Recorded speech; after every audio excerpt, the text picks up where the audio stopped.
So we've successfully grabbed the data into a variable. Now let's go ahead and parse that out into an array. I'm going to jump back to the editor here. Let's go ahead and re-comment out this die line. In this next line here, we're using a function called explode. What explode will do is take a character or a set of characters, and it will break apart a string into an array, cutting it at every point where this character is found.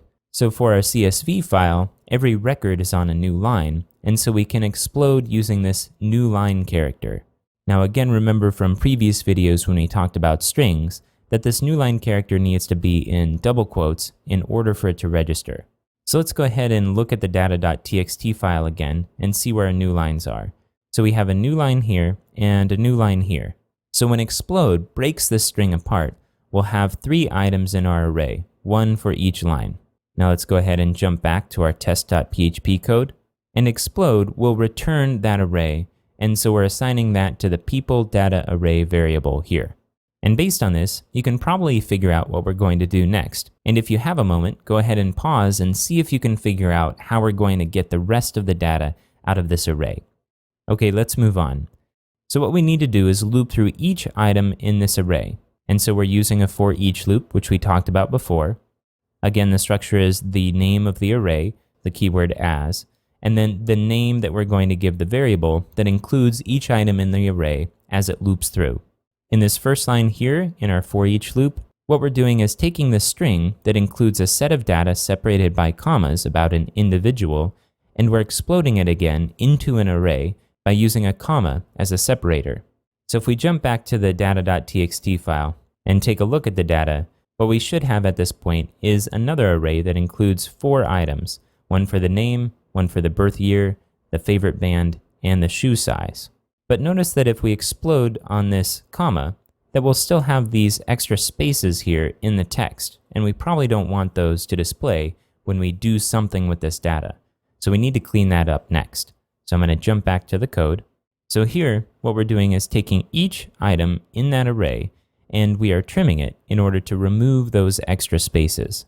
We know how the data is structured. We know that the first item in this array is the name, and so we're going to use the index 0 in order to point to it. Now remember that when we use a simple array, the indexes are assigned automatically, and they start at 0 rather than 1. So 0 actually points to the first item in this person array. We're going to do the same trimming with the second item in the array, which is the birth year, the third item, which is the favorite band, and the fourth item, which is the shoe size. Once we have all of this data in individual variables, what we're going to do is begin creating our multi-dimensional array that we had before, that we've already built the code to run through and create a HTML table out of. So here's our people array, and we're assigning it the index of name, which again is the first item in this exploded array that was separated by commas. So the first item, if we look at the data.txt file, is the name here. I'm going to jump back to the code, and then we're assigning it a set of key value pairs for each particular piece of data that we want to store for the user. So our birth year is a birth year, favorite band, fave band, shoe size, shoe size. So at this point, we have a multi-dimensional array that's identical to the one that we had in previous videos that we looped through. Let's go ahead and take a look at the structure of that real quick. I'm going to uncomment out this die var dump so we can take a look at the structure of this people variable. I'm going to go ahead and save this and jump back to the browser and refresh. And let's take a look at the source code. So this shows us that we have an array with 3 items. The 3 items have the indexes of George, Sally, and Deepak, and each one of these keys is assigned an array that has 3 items that includes the birth year, the favorite band, and the shoe size. And we see this consistently throughout each of these items.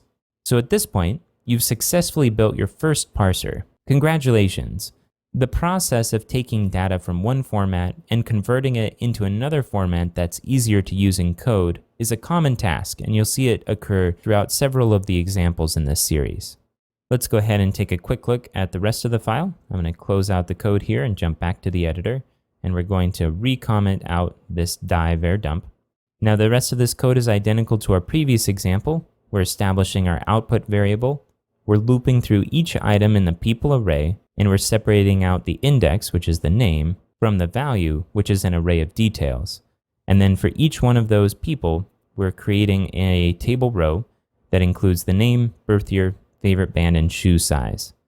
At the very end of this, we should have some output if we had data, and we want to finish our HTML table by wrapping a table tag around it and adding table headers. So we go ahead and do that here. If there is no data, for example, our CSV file is completely empty, then we'll output something to the screen so that they know that our script works, but that we don't have any data to work with. And finally, we're going to go ahead and print out this variable that we've been building up.